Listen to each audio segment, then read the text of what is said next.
Throughout the Call of Duty Zombies storyline, we've been introduced to a massive amount of unique and interesting characters. However, few have been as impactful yet simultaneously as forgotten as Dr. Schuster. Schuster's importance cannot be overstated, with him being directly tied to and involved with many key events from within the Zombies timeline. We are first introduced to Dr. Schuster on the map Moon. On Moon, we learn that Schuster is a scientist who worked for Group 935 and who was pivotal in assisting Dr. Richtofen on his teleportation experiments at Derice. Log entry 38, date December 4, 1939. The matter transference prototype is prepared for test run number 151. We have now reduced our test subject's mass to prove that this is possible. Dr. Schuster, please give an overview. Yes, Dr. Richtofen. We have the new test subject, a walnut, weighing in at 10 grams. The target platform is now at 3 feet with no obstructions.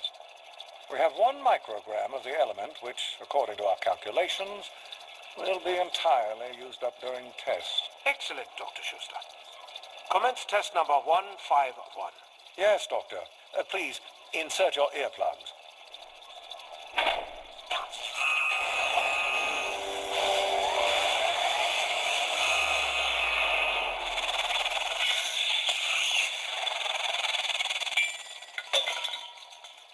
Good God.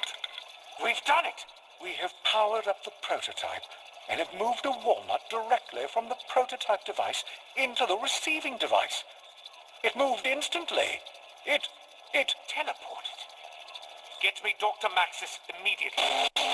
Upon completion of a successful teleportation test, the two contact Dr. Maxis and inform him of their achievement. Maxis is less than impressed and immediately begins belittling their success, believing it to be a complete waste of time.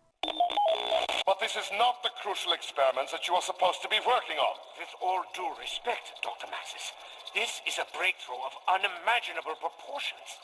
What? That you moved a walnut a few feet? Yes, Edward. We will improve the human condition by revolutionizing the walnut industry. I can see it now.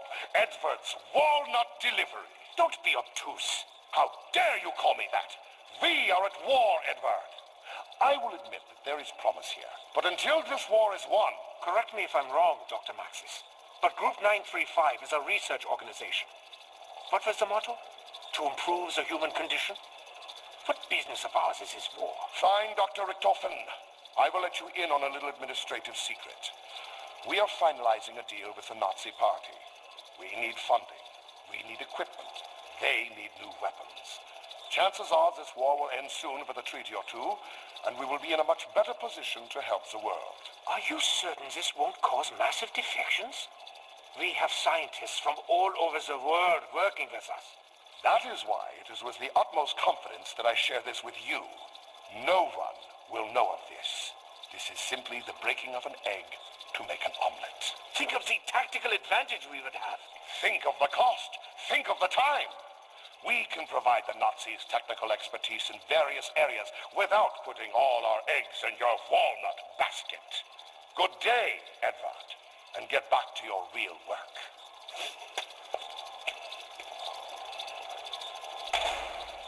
Bloody jerk.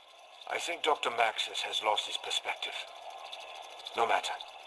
We'll do this on our own and publish the findings before he has a chance to. You're not suggesting that Dr. Maxis would steal this technology and perfect it without us, are you? I would by no means discourage that thought.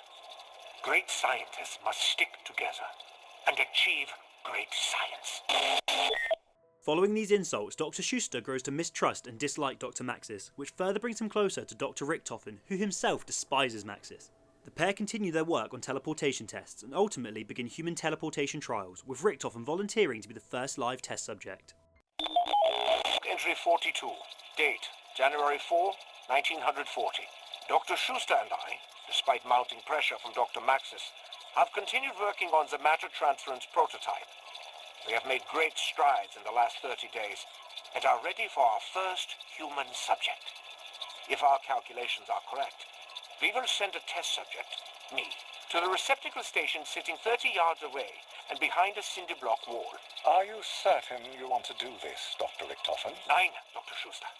But this must be done. Quickly, put in your earplugs and power up the machine.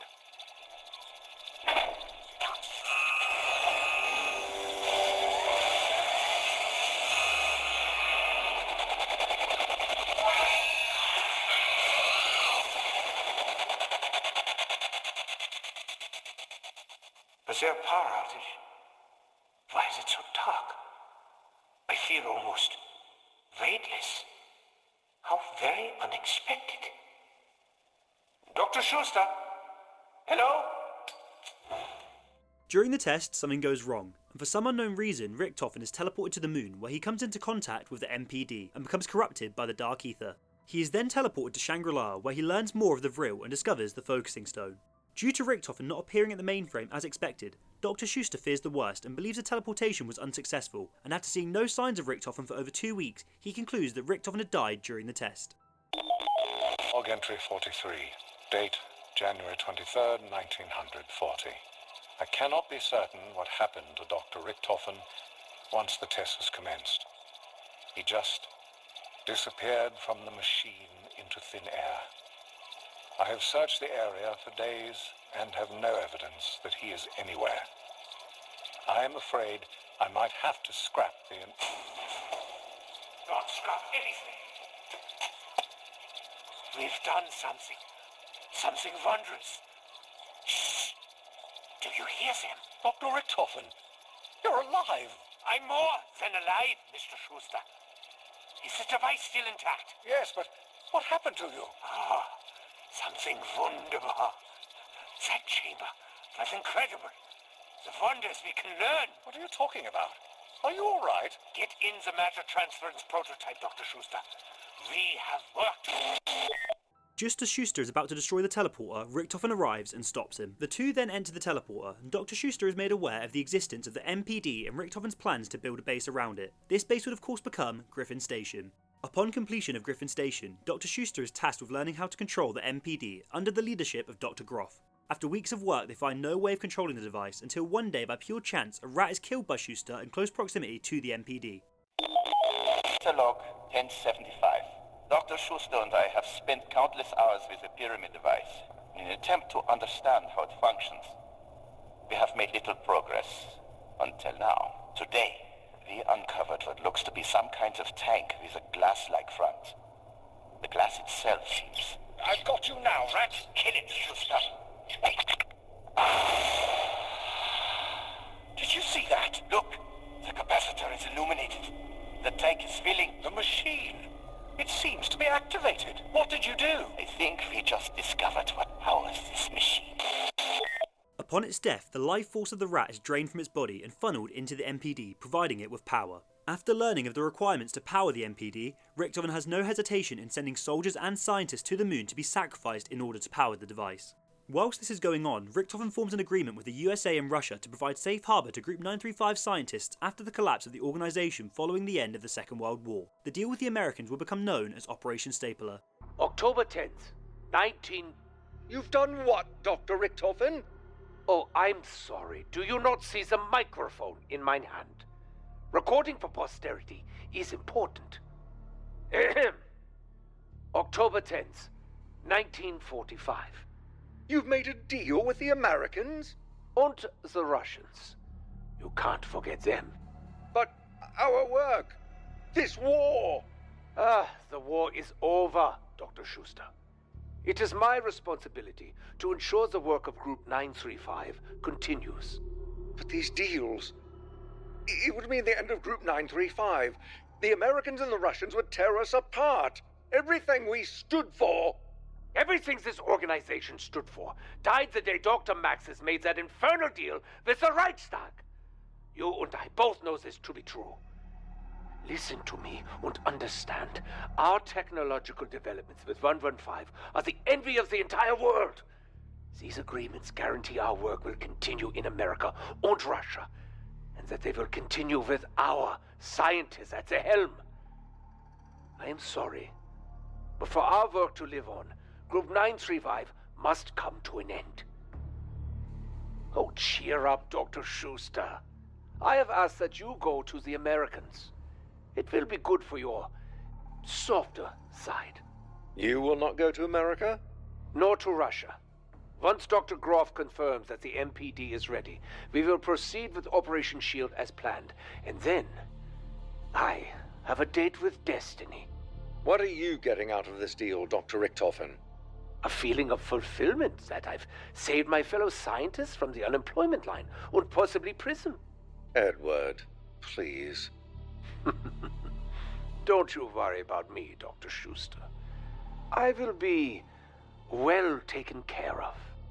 Around this time, Richtofen also enacts his plan to dispose of Dr. Maxis and Samantha. You see, despite Richtofen and Schuster having already mastered teleportation, they decide to keep this a secret. Richtofen would then continue his teleportation experiments with Dr. Maxis, with the intention of one day using the device to rid himself of both Maxis and Samantha. The perfect opportunity arises when for one of the tests, Maxis uses Samantha's pet dog Fluffy as a test subject. Following an unsuccessful test, Fluffy is transformed into a hellhound.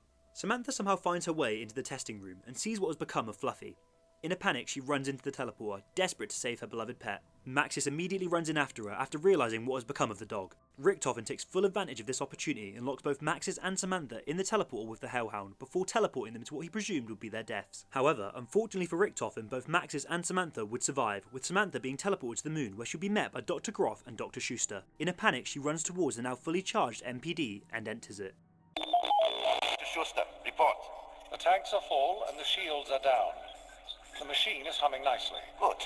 And what of the shipment? Most are buried outside of the base.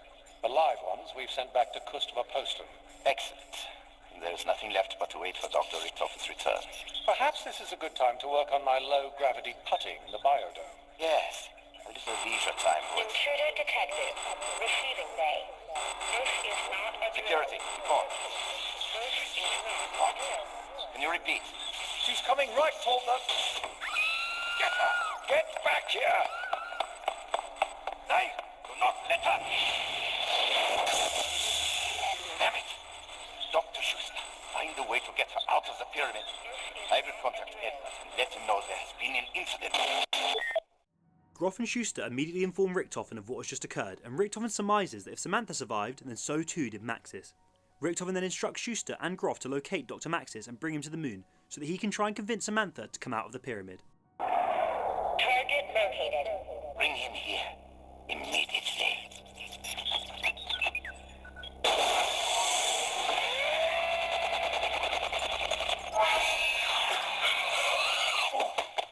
Greetings, Dr. Maxis. Schuster, I should have known. Where is that rat Edvard? Where are we? And how did you get me out of that wretched None of that is important right now. Allow me to fill you in. Samantha, honey, Daddy is here. Come, dear, please. Open the machine. Daddy will not let them hurt you anymore. Honey, Daddy knows he's made some mistakes. I am truly sorry that you were put through so much. When your mother died, I could not bear the thought of losing you, too. That's why I kept you so close. I did not mean to neglect you. I just wanted to know you were safe from harm.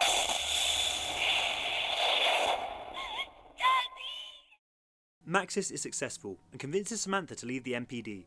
However, he too has his own plan to enact revenge on Richtofen and Group 935. Maxis then instructs Samantha that she must kill everyone involved before shooting himself in front of her to traumatise her and further cement her hatred, giving her the resolve to carry out their revenge.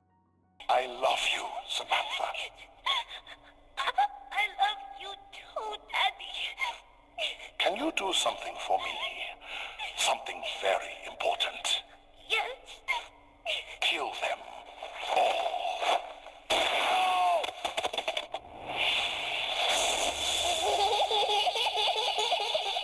We are doomed. Miraculously, Schuster survives Samantha's attack and makes his way to the US to rendezvous with Major George Sawyer and begin his employment in the Pentagon's 115 Division. He is given the task of working on their undead experiments, something which he is massively uncomfortable with due to his fears of provoking another attack from Samantha.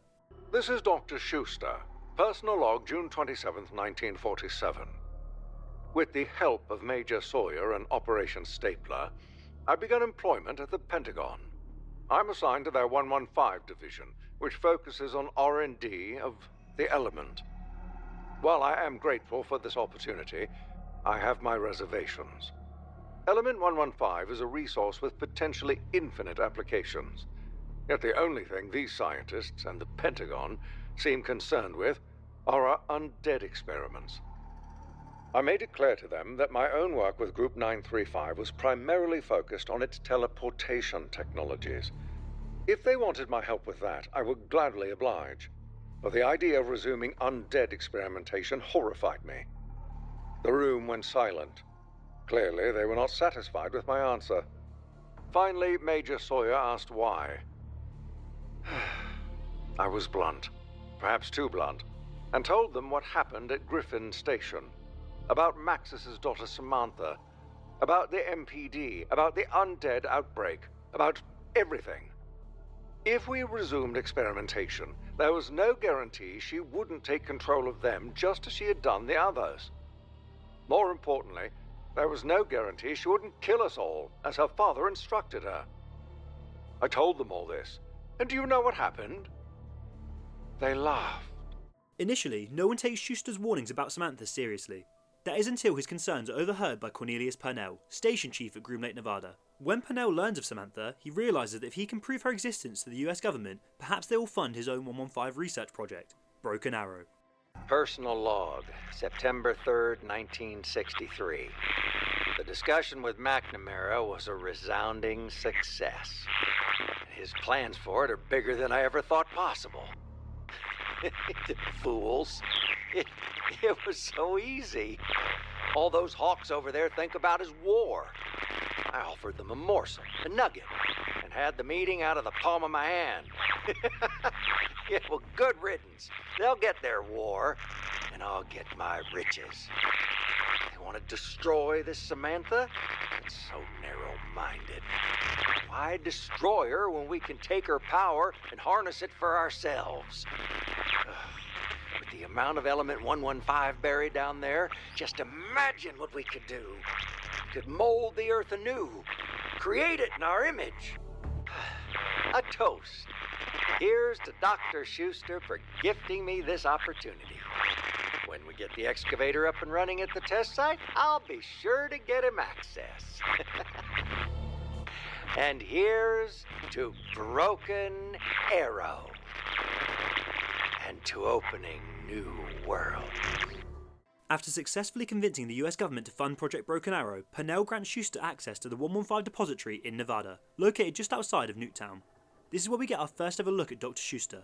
In the Nuketown Zombies loading screen, we see a man in a yellow hazmat suit operating what appears to be a huge piece of 115 extraction equipment. And thanks to this image from the official Call of Duty Zombies comic, we know that the man in the hazmat suit is none other than Dr. Schuster himself. While working at Groom Lake, Schuster is tasked with creating a teleportation link between Groom Lake and the Pentagon, which he does.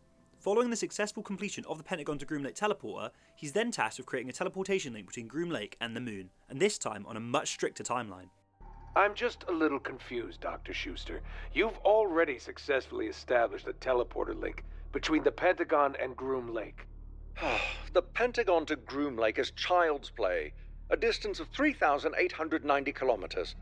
What we're talking about now is a distance of 380,000 kilometers. But it can be done. Of course, Colonel Sawyer, but I had 2 years to perfect the link to Groom Lake. The timetable you've given me to establish a link to the Moon is far more aggressive. Do I need to remind you what we're up against? Dr. Richtofen told us about Griffin Station back in '45. From what we've discovered, he told the Soviets the same thing. The Soviets achieved teleportation 2 years before we did. If they get to the Moon first, they get to claim Griffin Station. Yes, I know all about your adorable space race. But need I remind you that if this teleporter becomes operational, even a single mathematical error could lead to catastrophic results. Yes, it will take you to the Moon. I have little worry over where it will take you. I worry about when. What? Time travel? Give me a break. Precisely. If the specifications are not exact, we could create temporal rifts with ripple effects that will undo the very fabric of space-time itself. Simply put, don't rush. Science moves at its own pace. Just get it done, Doctor. You have 2 weeks before we begin testing. Schuster eventually constructs his teleporter to the Moon. However, it's plagued by temporal anomalies causing the test subjects to be transported through time, leading them to arrive on the Moon in the far future. I discussed this topic more at length in my Story of the Astronaut video, which I highly suggest you check out after this one if you've not already seen it. Following teleportation test number 11 and the loss of Private Hastings, something unusual happens. Wait, what's happening? Richards, what did you do? Nothing, sir. Something's coming through. Hit the alarm. Get me Purnell. We need soldiers here immediately.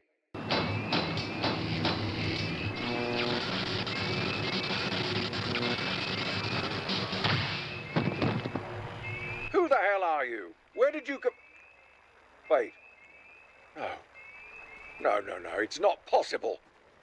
To the absolute shock of Dr. Schuster, the catatonic body of his former 935 research partner Dr. Edward Richtofen arrives through the teleporter along with Tank Dempsey, Nikolai Belinsky and Takeo Misaki. Schuster immediately alerts Cornelius Purnell, who not only recognises Richtofen but also Tank Dempsey, as Purnell was his handler back in World War II and was responsible for sending Dempsey to the Verrucht facility to rescue Peter McCain. This is Cornelius Purnell. Report 639, August 3rd, 1963. Earlier today, while Dr. Schuster was performing test number 11, we had an unexpected arrival through the teleporter. We've been unable to verify what year they came from. Our struggle with temporal anomalies during teleportation is well documented, but we are certain of where they came from. The moon. This event alone is baffling enough and is without explanation. But it becomes downright absurd when you take into account that I know 2 of the 4 individuals. Corporal Tank Dempsey of the United States Marine Corps, who I knew personally and was declared KIA after a failed rescue op to recover Peter McCain. And Dr. Edward Richtofen from Group 935, who went missing weeks after we formalized the agreement to initiate Operation Stapler. I didn't recognize the other 2, but they and Corporal Dempsey were in a delusional, near catatonic state. Medical evaluation shows they've suffered from excessive element 115 exposure. And quoting our medic, I'm not even sure how they're still alive. As for Dr. Richtofen, initially we believed him DOA. Upon closer examination, we discovered his body is very much alive. Just 0 brain activity. How it came to be that these 4 men were on the moon, we may never know.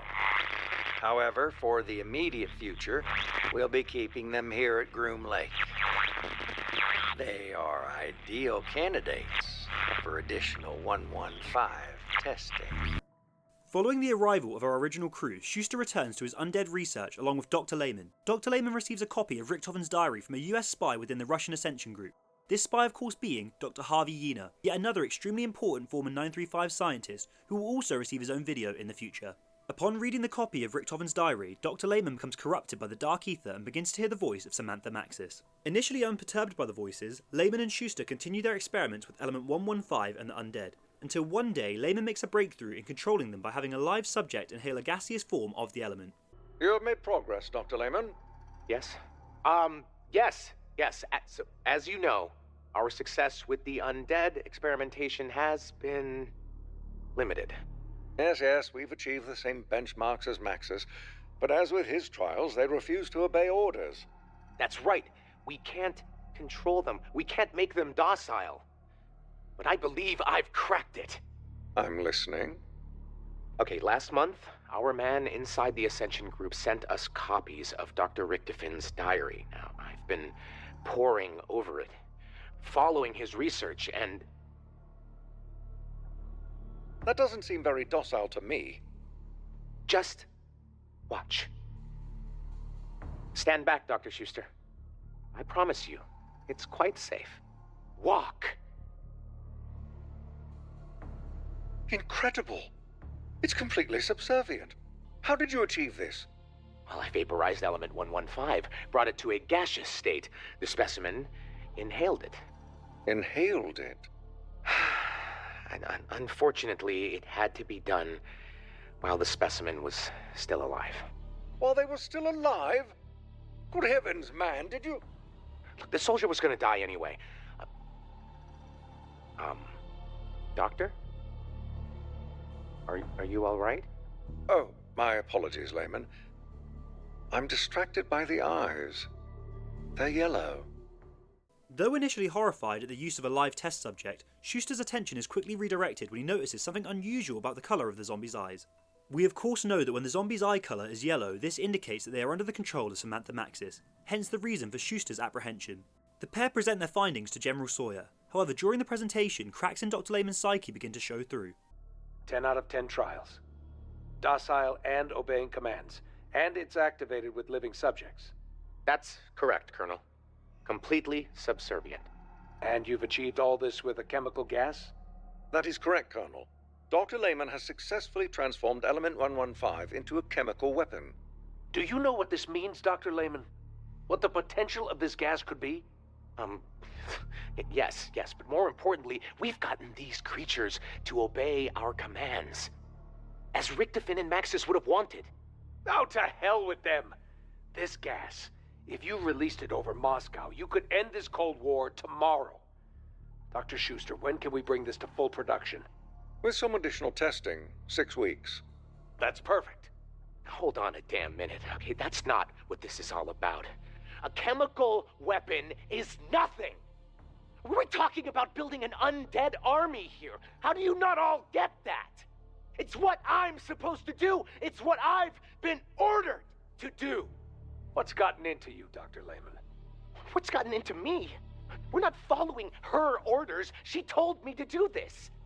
It's what we have to do, not waste our time with this bullshit. Excuse me, Doctor. Do we have a problem? No, Colonel, no problem. We'll get it done. Be sure you do.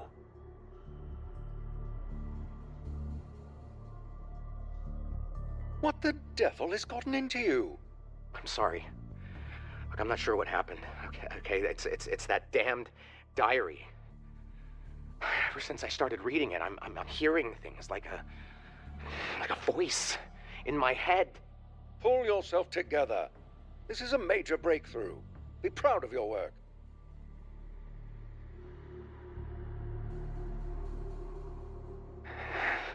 Don't worry. I still hear you.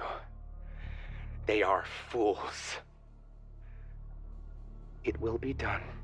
Eventually, Dr. Layman would give in to the demands of Samantha and would begin filling the Pentagon's air purification system with Element 115 gas to zombify the entire workforce, giving Samantha a new undead army to control. However, before he could do so, he was confronted by Dr. Schuster. Unable to cope with the guilt of his actions and the insanity brought upon him by Samantha, Dr. Layman takes his own life in front of Dr. Schuster. They do not understand, right? They don't see what you are trying to accomplish. But I will show them. They want it weaponized? I will show them what weaponized does. Soon, they will know.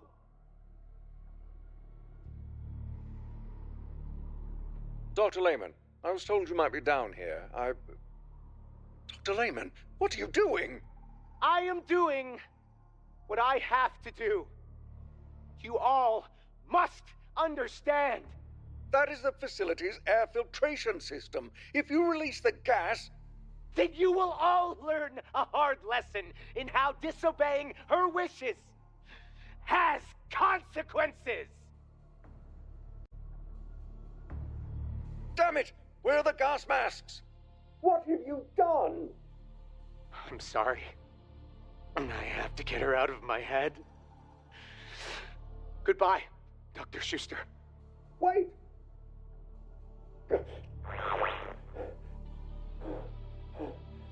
Is this your doing, Samantha? Are you there? We're truly doomed. As we hear in the audio reel, Schuster recognises this attack as being the work of Samantha, and we even get a callback to an earlier radio with the use of the phrase, "We are truly doomed." This audio reel would end up being the last time we hear from Dr. Schuster in the timeline, and as such we can assume that despite him equipping a gas mask as to not become infected, he was eventually overcome by the now zombified workforce of the Pentagon, thus concluding his story in the Ether universe. Having analysed the full story of Dr. Schuster, we can truly appreciate his importance to the overall narrative, with him being present and directly involved in many crucial moments in the storyline. That being said, he's still often forgotten about, and his role ends up being downplayed, and it's my hope that this video can serve as a reminder of his impact on our beloved story. So there we have it, the entire story of Dr. Schuster. I hope you found this video informative and maybe learned some new information that you weren't aware of before. If there's anything you believe I may have missed or gotten wrong about Schuster's story, be sure to let me know in the comments below. Anyway, Thanks for watching and take it easy.